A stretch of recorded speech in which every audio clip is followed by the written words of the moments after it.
need to pull some HOLDO maneuvers.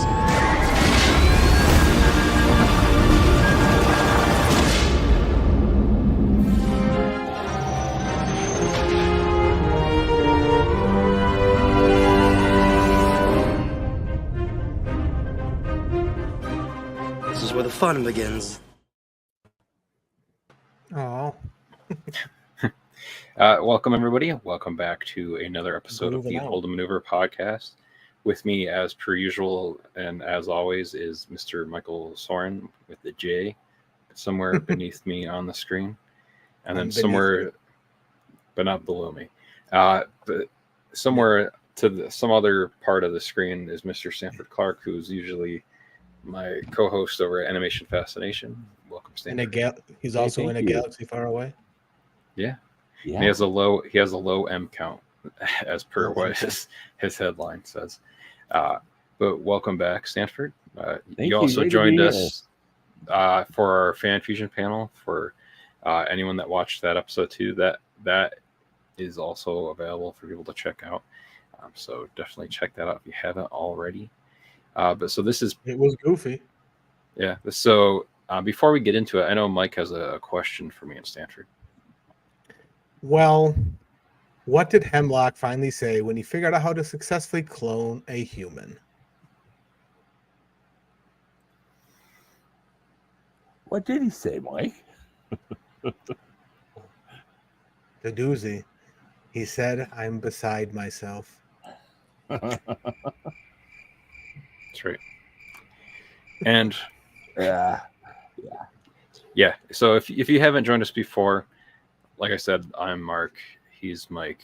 I am. We're two Message hardworking dads trying to fit Star Wars into our very busy lives. And each week or every other week, or kind of on an intermediate schedule. But right now, when the Acolyte's on, we'll talk about a Gatsby. We will be here. Yeah, we'll Right actually be now, here again I'm in talking another day or about so. the Bad Batch. Yeah, this is our part 2 of it. We did part 1 of it with our friend Michael Lee a couple months ago in March. If you have a problem,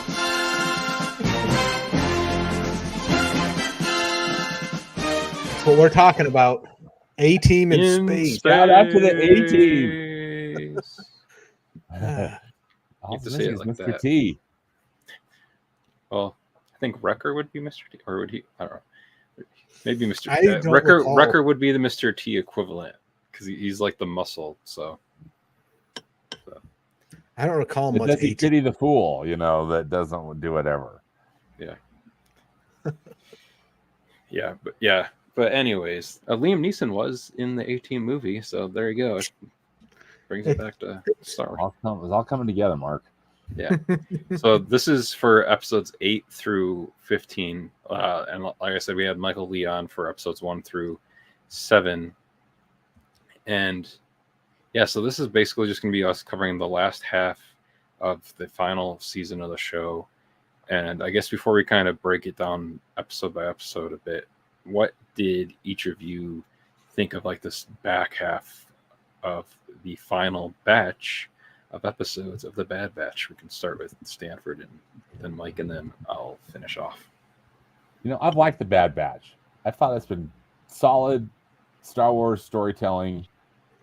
Some of the animation in the Clone Wars I just didn't love, but maybe I'm just used to it now. So I thought it looked good. The voice acting was fantastic. I thought the episodes were paced well. Just solid adventure, and I was really happy how it all came together. So no complaints from me really overall. I enjoyed it. Nice. So now that they went away from the A-Team in space, it was very enjoyable for me. Yeah. Prior to that, I did not really enjoy it. But this season was, if it was like this throughout every season, I think the show would have been a lot better. That's my opinion. I can't get over the fact that Omega turned into what's his face from Team America World Police, because that's what she looked like. The main character there, who That's a good point, Mike. I'm sorry, Like I can't unsee it. I will pull up a picture. No, I can't unsee it either. Omega. Yeah.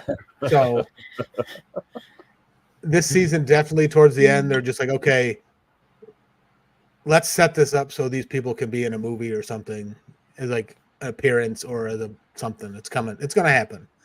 Whether we like it or not, it's going to happen. They're going to show up somewhere else, live action, animated, somewhere.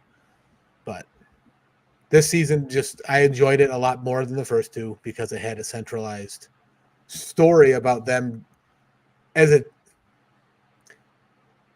wasn't them taking on these tasks to get paid. It was, okay, Omega's been captured. We got to rescue her.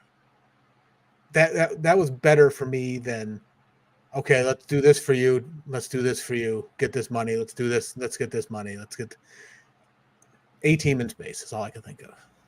Yeah. What say you? Yeah, I mean, I enjoyed it. This season definitely had a more kind of, I guess, more of a spine of a story that went through the entire course of it. Like it had its more or less had its season long antagonist in Hemlock as kind of like the big bad for the season. It did a thing like where like it started the season with Omega and oh wow, I'm blanking. And with Crosshair trying to escape from Tantus, and then with the it's like poetry, it rhymes. Like the cyclical nature, they came back, and so it's like a circle. I liked how that kind of had that circular nature to it, and they made it back there to have all the other clones escape from the plant there. But yeah, just because of it having like a more kind of defined spine to it, I think that helped the narrative structure of this one too. And it started in those first few episodes kind of still doing like the A-Team in space, and like with you saying that when D. Bradley Baker was here in Phoenix for the Fan Fusion for his panel, well, first he like came out and he's like, the cavalry has arrived, which he did. That would remember you guys, what the finale of the episode was called? Yeah, isn't it? Whoop. Here I come. Oh, here I come. Oh. Whoop. Here I come. Oh, here I come. Oh. It was looped. I know. Swooped and alley-ooped. Because Leo had a break in there. So what were you saying? Is Stanford there? Oh, was that me, or was that for? Are you talking to mine? Yeah, I said no, Stanford. Talking to you. No, the cavalry has arrived. Isn't that the name of the episode? Yeah, that's why Leo he's like, oh, I gotta break in. I gotta do the thing. I gotta. But yeah, I liked the narrative of this season a lot. I think like with all of like any Filoni produced, at least for like the animated shows that he's worked on, they kind of grow up with each season. So like each season usually gets progressively darker. I mean, we had a whole episode in this back half of the season that was like about like child trafficking. And or so I'm Jedi. like, I mean, what? Well, I mean, that's true. But like by the end, I was like, wait, so does that like that baby has no idea where it came from? How are they going to find out where to bring that baby back? And I mean, not go to Chili's. Check the receipts. Like the older kids, like they probably have like a little bit better of an idea where like they lived, so it'll be easier, I would hope, for them to find their way home. But like the baby is like, what do they do? Like they just introduced Joe Dirt into Star Wars. I don't know. That's Space Peanut. Problem solved. Yeah, just give the kid some peanuts and be like, that's Space Peanut. But so here's like a good kind of like general synopsis summary of like this back half of the season. So in the thrilling second half of season 3, the Bad Batch investigates the Empire's sinister M-count experiments, leading them to cross paths with bounty hunters and old enemies. The team splits up, with Hunter and Wrecker seeking information from Fennec Shand, and Omega helping Crosshair overcome his mental block on Pabu. They later encounter Asajj Ventress, who tests Omega's force potential and warns of impending danger. As the team discovers the Empire's cruel experiments on force-sensitive children, they face intense battles and daring missions. Omega is captured and taken to Tantus, where the Bad Batch must infiltrate the heavily guarded facility with the help of old allies and a rampaging Zilla Beast with... So also, really quick there, if people have watched Clone Wars, you're going to recognize the Zilla Beast. So, and if you haven't, there's literally an episode of the Clone Wars that has Zilla Beast in the title, so it'll be easy for you to find. They rescue the imprisoned children and destroy the facility's data. And then in a final showdown, they defeat the sinister Dr. Hemlock and escape to safety. The season concludes with a flash forward of sorts, with Omega and the Bad Batch finding solace on Pabu as Echo and Emery vow to continue fighting for clone rights, setting the stage for future rebellion against the Empire. So, we also had another person lose their hand to a sword. Yeah. Which is a Star Wars thing, you know. So you gotta have, someone's got to lose their hand to a sword, and you know, I mean, he was having issues with his hand, anyways, and yeah, I was thinking the same thing. It's like baby back chilies, yeah, baby back chilies. But yeah, I mean, so we saw Fennec Shand again. We saw Asajj Ventress in this, and then we saw Cad Bane. Which, man, if you thought Cad Bane was like a douche before, it's just a fact that like he's definitely like a child trafficker in this is like, god damn, man, you suck. Yeah, he is.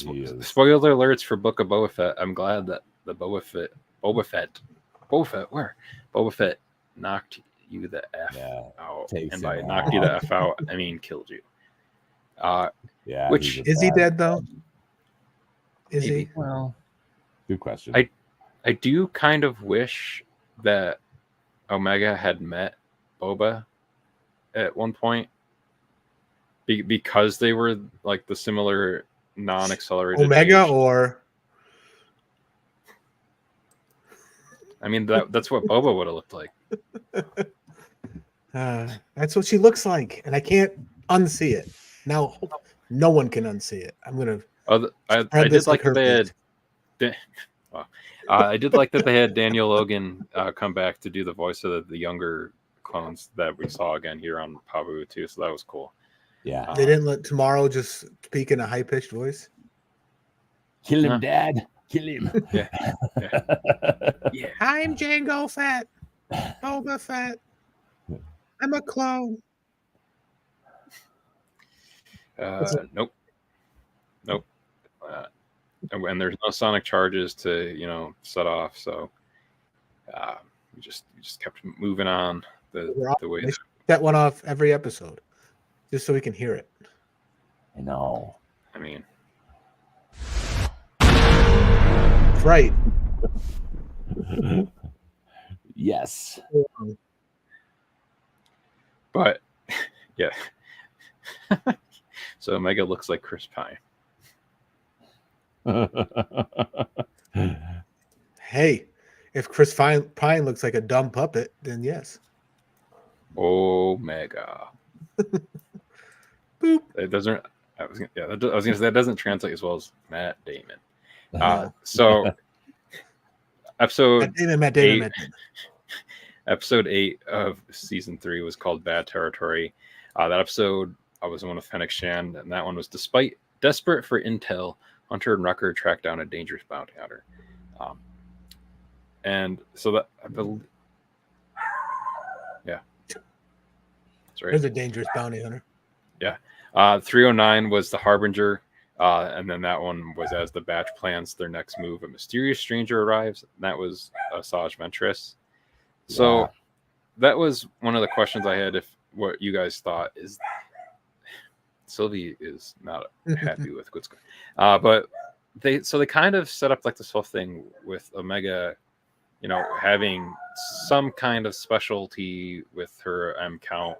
They never really specified what it was, other than like she was more prone to be able to take, or like receive like the M count as a clone, and like none of the other clones that had that, like, they were trying to experiment and give the midichlorians to, let's just call the M count what it is. It's midichlorians. Because Podrick Necromancer is essentially the quote somehow Palpatine returns. So it's implied that like she has like some kind of higher M count, but beyond like the training that Asajj does with her in here, we don't really get any more beyond that with that whole kind of story. I didn't know if maybe we would see like more of that maybe like later in the season, maybe in the finale, like she'd have some kind of like, I know like the Force doesn't really have to show it's like the same way in each person, and it's been said within the Star Wars films and TV shows that like basically everyone has the Force, just like everyone has like an innate ability to do something, but more people are just have a built-in talent to be better at it. So even though you may have access to the Force, you just might not have enough inherent talent within you to be able to call that cup across the room to your hand. You're just a janitor of the Force, or a guy who scoops poop of the Force. Yeah, you have to clean up after someone that's taking the 10-year vow to just meditate and float in the air. But I have a question for you guys while we're talking about M count. Yeah. I have not watched Clone Wars or Rebels, admittedly. Do they refer to M count in Clone Wars or Rebels? M count is like a new term. That's what I was going to say. It feels like they're afraid to say midichlorian. Like this is their way of being like, oh, it's not that type of music anymore. It's this. It's not midichlorians. It's that.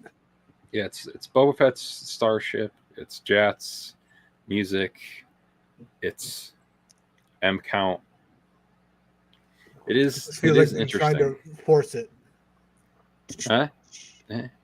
I felt it was like kind of like a code, like I mean, they could have just come out and just said the word, but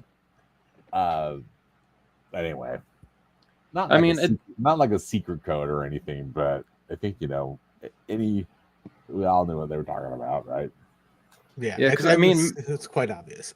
Midichlorian is kind of like a mouthful to say all the time. So I mean, it's probably like the same, because I mean, most of the times it's said, at least within this show, it's like within a scientific or like medical related conversation, where like it would be like, oh, your white blood cell count or something like, or like like hematosis, or not helotosis, but hematosis. But so like in the way that's like, I feel maybe that's just like how it's like the scientific way of talking about midichlorians is talking about like the M count for it. So that's the only way I could kind of Jedi fluid or something strange. Jedi fluid. Yes. Jedi urine sample. I just don't think that. I don't know. I feel like the Empire would have called it something Jedi, not M count.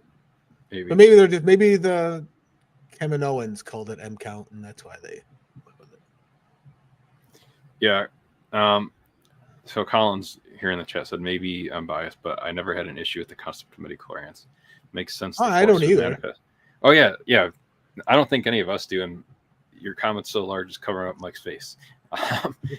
But it's better than what Gustavo's been getting covered with. Take a drink. Read through the chat. Mike. Take a drink, White. Read through the. It's not white. The glass is just faded. but yeah. Anyways, so I don't know. Like I thought maybe like they would come back to that eventually, or like it would maybe just be more of like more of a theme to, or I don't know. It felt like more of like a smoking gun kind of thing, where it's like, or like they introduced the fact that she had some kind of higher M count, and then I thought that would maybe pay off in some way other than it was just being used for like that's why Hemlock was trying to get her. I'm just curious because she's obviously a clone modified from all the other clones. So the Kaminoans figured out how to inject midichlorians. And now it's just... At least on her. Right. You'd think that somehow that information would have slipped and come out. Nope. It died with Namaste. Namaste. Yeah, and every time I say her name, I just think of Michael Jackson. Namaste, Namaste, Mamakusa. Yeah. I think it would have been funny if all the Kaminoans were like named different parts of that. That phrase. It's like, I'm Namaste, he's Namaste, gonna say. And they just sing a line and be like, so I'm gonna say the same, not stop. Like, oh, okay. But yeah, I liked that there wasn't any redemption. Do you remember what his name was? Like the dude that they had a breakout with the Rampart beard. Yeah, Rampart. Where like I liked that there wasn't any kind of redemption for him. Where like there could have been, but like no, he's still like he was always still kind of in it for himself. Like exactly, he had it coming. Yeah. And I'm pretty sure that like that was already Namaste's plan. Was she was gonna do that anyways. Like her plan was to just go down with the ship to make sure that stuff blew up, because she more or less, I mean, he did pull the gun on her, but she already had that detonator in her hand. So I'm pretty sure that like, and the way that she talked to Omega before she went in there, like that was like saying goodbye to Omega. And I liked this whole back half of the season 2 with Omega, like after she basically turns herself in to get brought back to Atlantis. And that when she's there, like you see, like just see how much that she's learned from her brothers, her brother fathers, just because of like, you know, like she essentially becomes the hunter, of the group of child trafficking kids there in that room, and like the captured, like head captured, like the nursery from hell kind of thing in there. It's like THX 1138 meets like daddy daycare or something like that. But yeah, like she's able to figure out like all this stuff that's like back, like the series of pneumatic tubes back area. Like she was able to get in there, and since they're like small kids, they can fit behind like all of like the paneling in there and stuff, just because they're like just the right size to kind of fit through the vents. John McClane's it and finds all this stuff in there. That's right. And then she like, you know, you can see like how how sure of herself she is. She's like very focused about this, and is reassuring all the rest of the kids in there and how she's going to help them out. So I just thought that was cool. I could see like this arc that Omega's gone, especially if you go back and see like Omega like in episode 1 of season 1 of the show, and where she is there. Besides her having the, you know, the head dress on and having the super short hair, to like now where she's got like the longer hair and it's like pulled back and stuff. No, not like that. But speaking of that, when they had like that denouement with Hunter and her, where she's like fully grown, and it's like during the time of the rebellion, so it's like either just before 0 BBY or it's like 1 BBY or something like that. Half BBY. Yeah, but it's still the same, like it's she's still doing the same voice for Omega. Like I don't know, like I guess maybe it would stay pretty similar, but I feel like it would have changed like a little bit as she got older, right? Like it wouldn't sound exactly the same as 12 or 14-year-old. Where's Bonnie when you need her? She can explain this. We need voiceover. Exactly. Right. I mean, did you guys bump up against that at all? It didn't bug me at all, Mark. Sorry. Yeah, didn't notice it. I don't know how old Omega is supposed to be. Yeah, I mean, I figure she's supposed to be like before either like late teens or 20 or something by that point, or she's probably a little bit younger than that. I don't know, because or no, she's probably past 20 because she would have been born before like Ezra and Luke and Leia, and they're 19 in A New Hope and around that time period, and she was born or grown before them. But I mean, yeah, that scene was really good. I enjoyed that a lot, especially it had the father-child vibe to it, and like even though Hunter was outwardly like telling her like he was going to be worried about her and stuff, like he's like, she's got this. I know she's going to be good.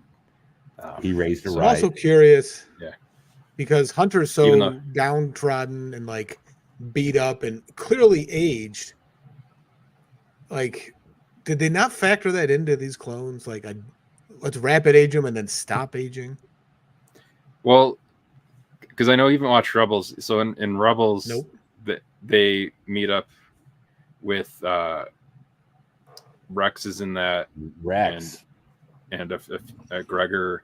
I don't remember who the third clone was, but like they've got like big bushy white beards in that and stuff. So like, yeah, I've seen the pictures.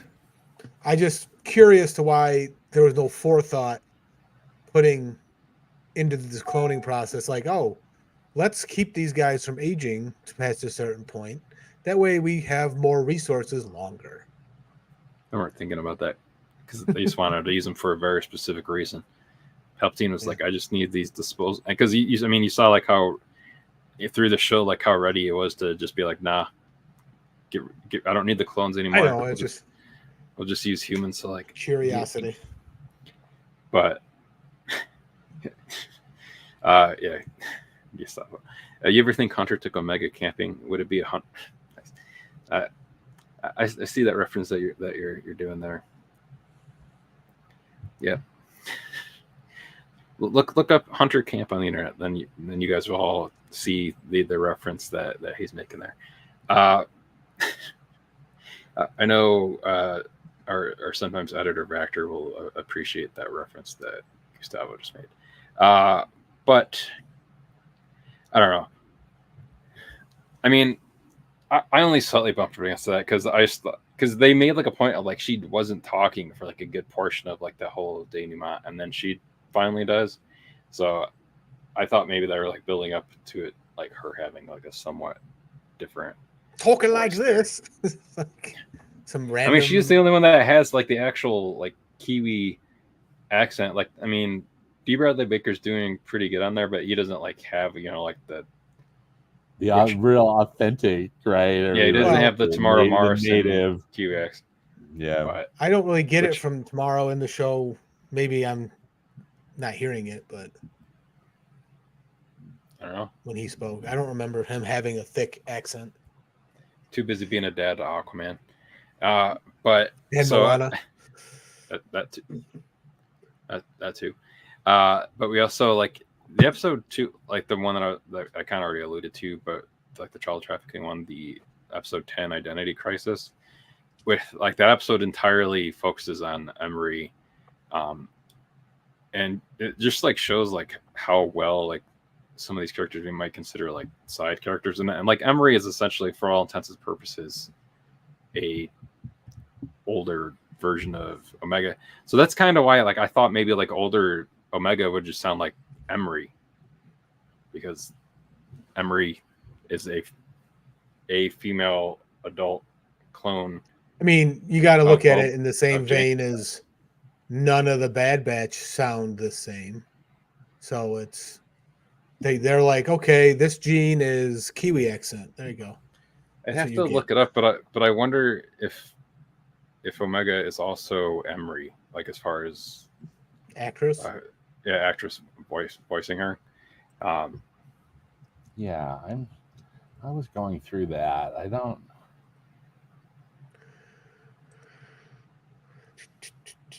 I'll let you guys look that up, but yeah, I just liked how like you can have like an entire episode where it focuses on Emery. It doesn't have Omega in there. It doesn't have the Bad Batch at all, and it's still captivating. And it's like I think it's one of the best episodes of the season too. Just so like it just shows like how well written like a lot of the characters were on the show, and then just how big of a douche Cad Bane is too. He's literally a Cad. That's why his name is Cad Bane. But I don't know if either of you found who did the voice of. I know I think it's like Michelle. Keisha Castle Hughes is Emery. Okay, but I think Michelle Ang is Omega. Okay, so then no, it's not the same person. Interesting. All right. Well, so and then 311 is Point of No Return. The Empire closes in on the Batch. That's the one where they find him on Pabu. 312 is Juggernaut. Insert Vinnie Jones here. While seeking an unexpected source, the Batch must make a daring escape. 313 is Into the Breach. The Batch prep for a gambit in enemy territory. Flash Strike is 314, where the odds are against the Batch as they operate behind enemy lines. And then 315 is the Cavalry has arrived, with Omega and the Batch battling Imperial forces for their freedom. So like in some of these episodes, like it, even though there is like the last episode was like what 50 minutes or so, it feels like even though that's technically the series finale, it feels like from I want to almost say like from Juggernaut on, that basically feels like I'm the Juggernaut.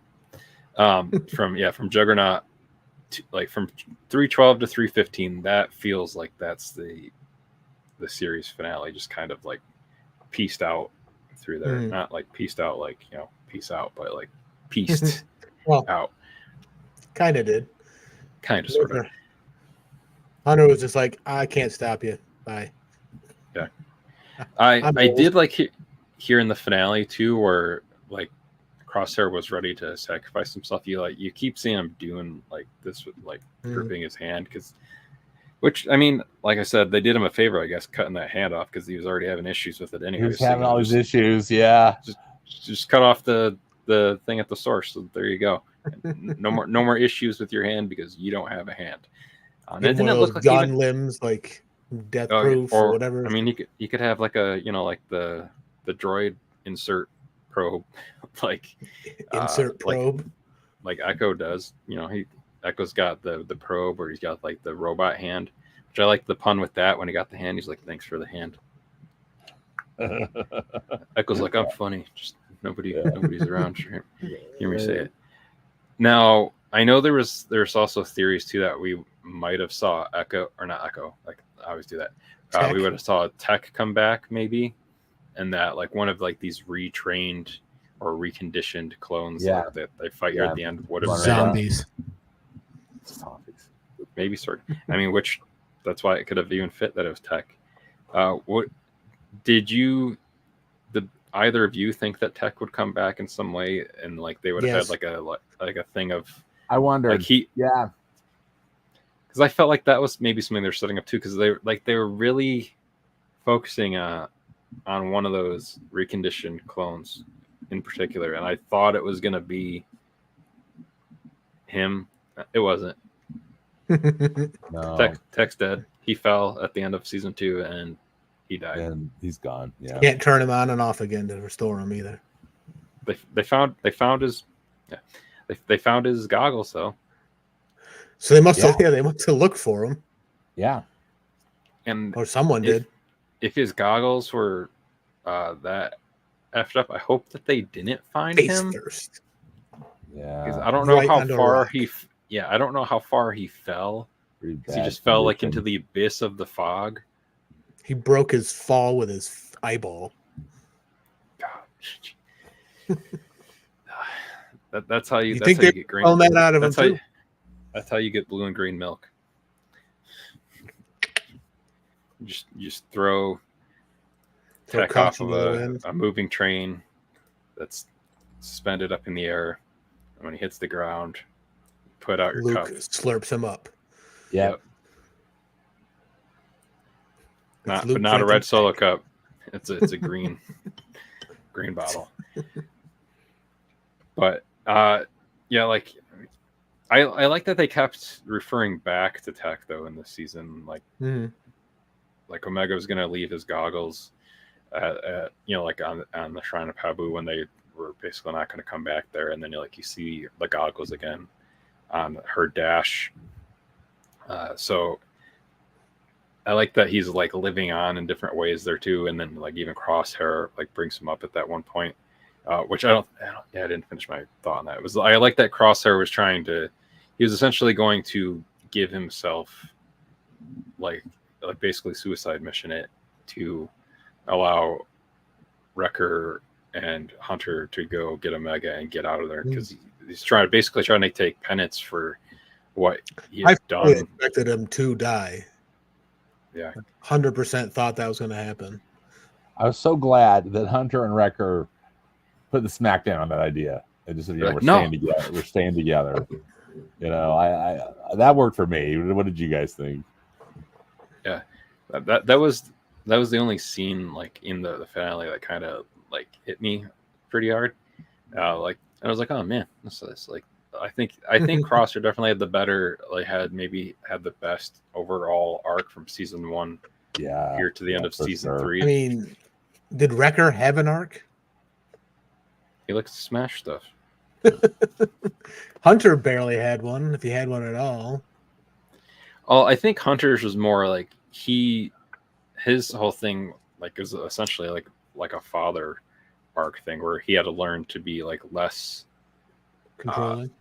controlling and let like Omega kind of like make like her own mistakes and like learn things herself, and by doing that by the end, like that's why he does feel like she's okay to like go off and be by herself on that point. So I like that. That's at least I think what Hunter's arc was by the end of it. But yeah, like Tech had an arc up to when he fell out of until he arced out. Yeah, he literally arced out. Yeah, literally.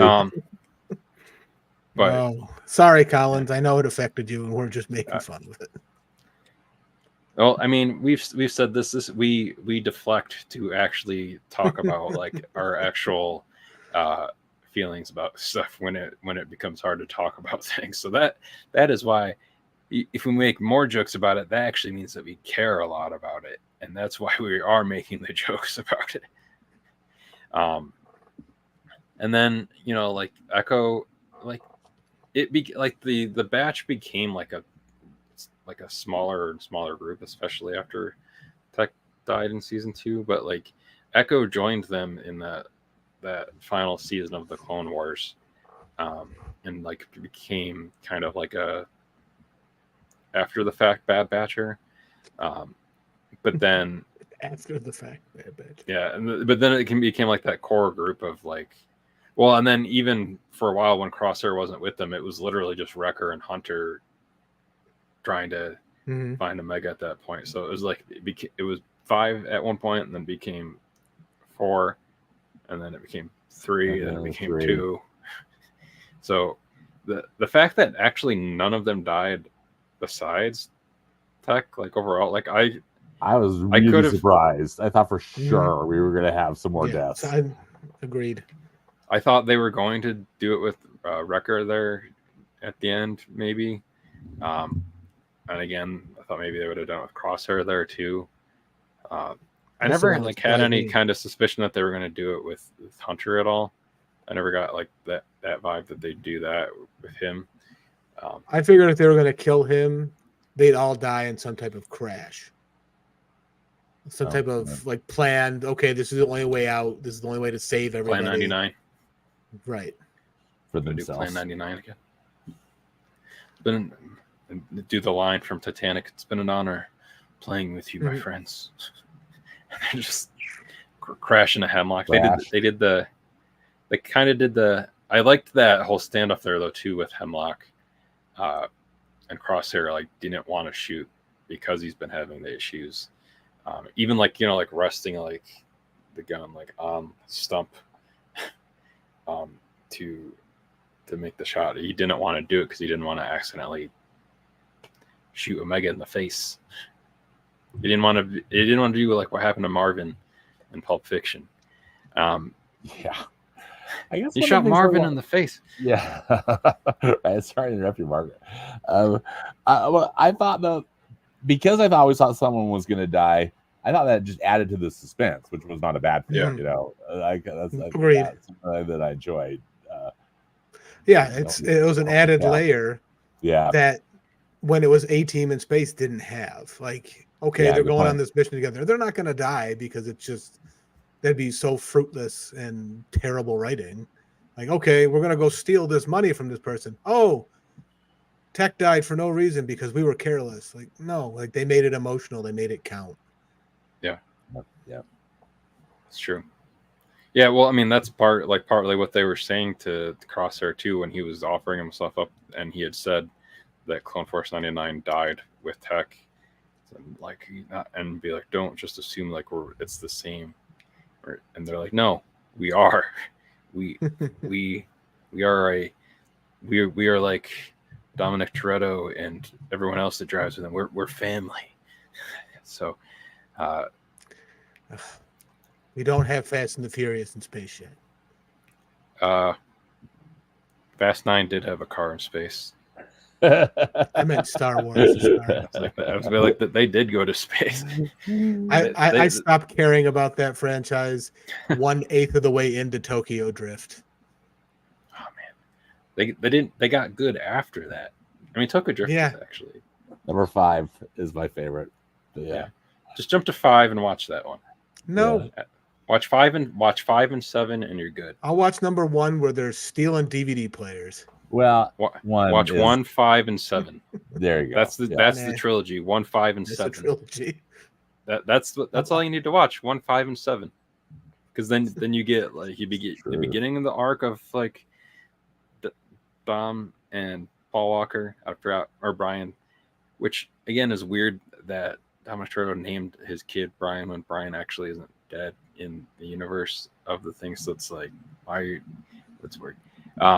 Just do the original movie, then Fast 5, and then Fast 7, and then that's your trilogy because you got a beginning, a middle progression of the arc there, and then an ending arc. Because that 7th one, sorry for this Fast and Furious tangent and this HOLDO MANEUVER Bad Batch episode, but the 7th one, that is the ending. They didn't need to do any.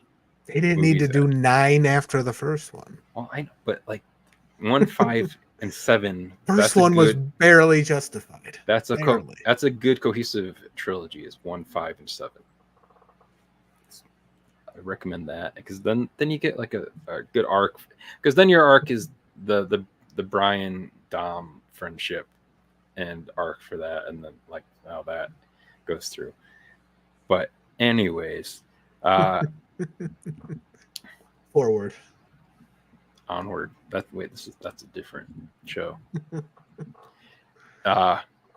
So for this final season of the Bad Batch, was there anything we haven't talked about yet, Stanford, that you want to bring up as we're kind of wrapping up and closing out for this episode about the final season of the Bad Batch? Did it live up to the rest of the animated Star Wars shows and live action Star Wars shows, and like where I guess kind of you don't have to give me exactly where you rank it, but like is it near the top of the scale, or is it near the middle of the scale, or near the lower part of the scale?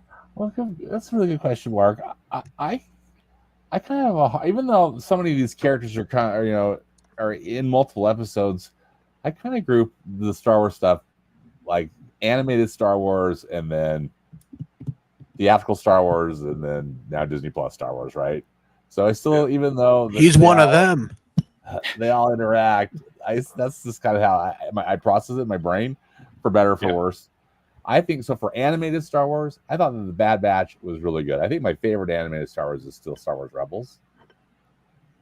But man, everyone's taking shots at me. Is he? But I liked it. I thought things really came together in this third season, just kind of like what you guys were talking about. So it ended for me in a very satisfying way. Again, shocked that none of them, basically those four of them made it through, and that Omega's going to go fight the Empire, which I thought was a nice touch. Yeah, where she said your fighting is over. My fight just started. So that was cool. How about you, Mike? Did everything happen that you wanted it to happen? Or actually, Stanford, where does it rank for you? So for animated Star Wars, I probably would put it at number 2 after Rebels at number 1, and then I think I put the Bad Batch, particularly season 3. Shots at Clone Wars. Interesting. Nice. Clone Wars is, don't get me wrong, I think Clone Wars is great. Clone Wars just has way too many episodes. Well, it's got 7 seasons. Yeah, it is the long. It does have the most. He wants to do a movie. He's trying to get a movie out of it. Yeah. Don't get me wrong, Clone Wars has so much good stuff in it, but I think one of the advantages of these other series is just that they've been shorter. This worked better for me. But anyway, I'm interested in your opinions. How about you, Mike? For me, I didn't having not seen Star Wars or Rebels or anything. I can't really say where it ranks in terms of animated Star Wars, but in just TV series Star Wars are also hard for me to rank because I haven't seen them all.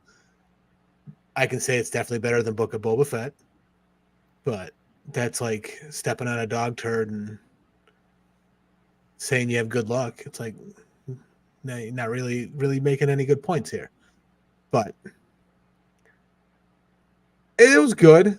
It got if they had ditched the A-Team in space from the get-go, it would have been better. I enjoyed it for what it was. I struggled to watch it because of lack of caring until 3 episodes into season 3. So for me, it's like, okay, what was the purpose of this show? And then season 3 outlines that purpose to set up these appearances later on. Before that, it was just like I really had a struggle to care about this show. But I enjoyed it in the end. I'll watch Star Wars any day of the week, no matter what it is. Even Book of Boba Fett. Even Wilford Brimley and the Ewoks Battle for Endor. Watch that. And as bad as it was still Star Wars. Star Wars, yeah. Who the hell did I hit? Let's say you. Yeah, I mean, like you kind of both said too, is like I wasn't like a huge fan of the first season of the show. And then I feel like in season 2 it kind of started defining its like its voice and like what kind of show it wanted to be, and then and I think at that point they probably already knew that they were just doing one more season after that, so they were kind of already starting to point in that direction. So it's probably maybe why season 2 and 3 feel closer to a piece of with one another than season 1 does, where season 1 kind of feels like a cameo fest for that first season, where like in season 2 and 3 they're just kind of like more like it's more of like a spattering of like, oh look, there's Cad Bane in this episode, but doesn't mean you're gonna see somebody else in the next episode. But whereas like season 1 was like, hey look, it's Cad Bane, hey look, it's Kanan, hey look, it's Fennec Shan, hey look, it's this character, hey look, it's this character. Yeah. I think Hera was in season 1. So it's like you had all of these other characters from nostalgia isn't storytelling. It's just a way to get someone excited for a blip.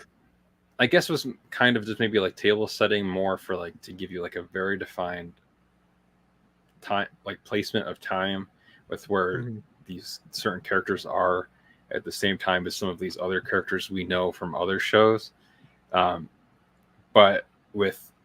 But kind of like with like what Gustavo said there too, is, and like what I've been saying is that like with any of these shows, like they kind of start at like one age demographic, and then as each season of the show goes on, it kind of ages up to the next kind of bracket of that age demographic. So like, especially like Stanford, like if you started like season 1 of Clone Wars, by the time you get to like the final season of Clone Wars, that's like the same thing as like if you watch like the Harry Potter movies for like Sorcerer's Stone to Deathly Hallows, it's like that same kind of thing. Or like Rebels is even like that too. Like Ezra in that first season is very, very much more like Aladdin-esque, and then by like the final season, he's like, you know, like the hero of like the story. I mean, Aladdin's the hero of the story in Aladdin because that's why it's called. It's Aladdin. Just funny timing how outside conversations we've had. Just specifically today, 5 hours ago or so, we were having a chat with the Trek Wars gang there, Aspen and Kenny made a good point. People hold back on the plot because it's a stall tactic because they're scared or don't know where to go. And I feel like that's how this was approached. At least in season 1, They're just like, okay, let's just do all this cool shit, and maybe people will be like, oh, this is a great show, instead of just getting to the point. Yeah, that's true.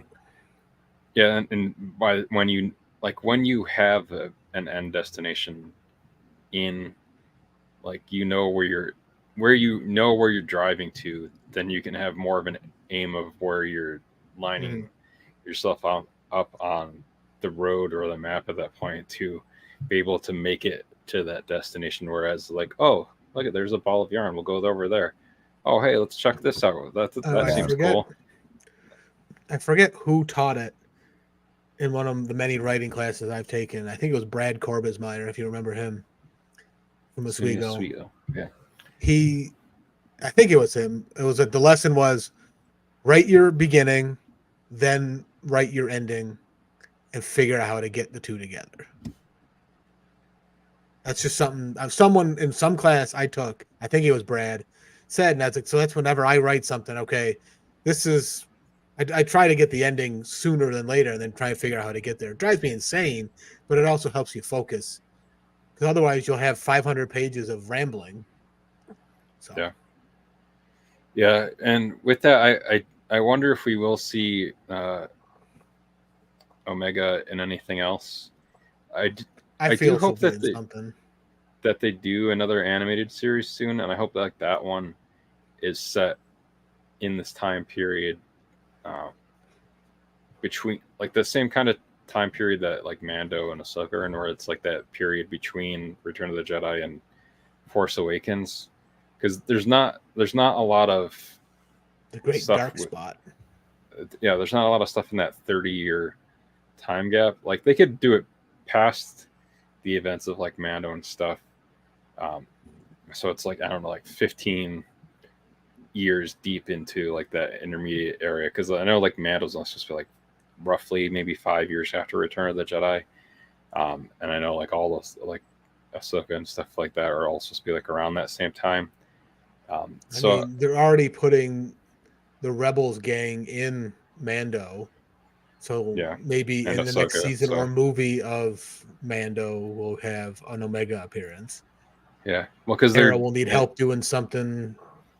Yeah, they have that Heir to the Empire movie coming down the pipeline. So yeah, maybe we'll see a live action Omega in that.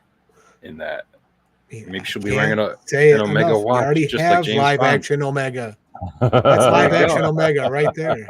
Right there. Just have the marionette come in and be like, "Hey Ezra, hey, what's up? What's up? How are you guys?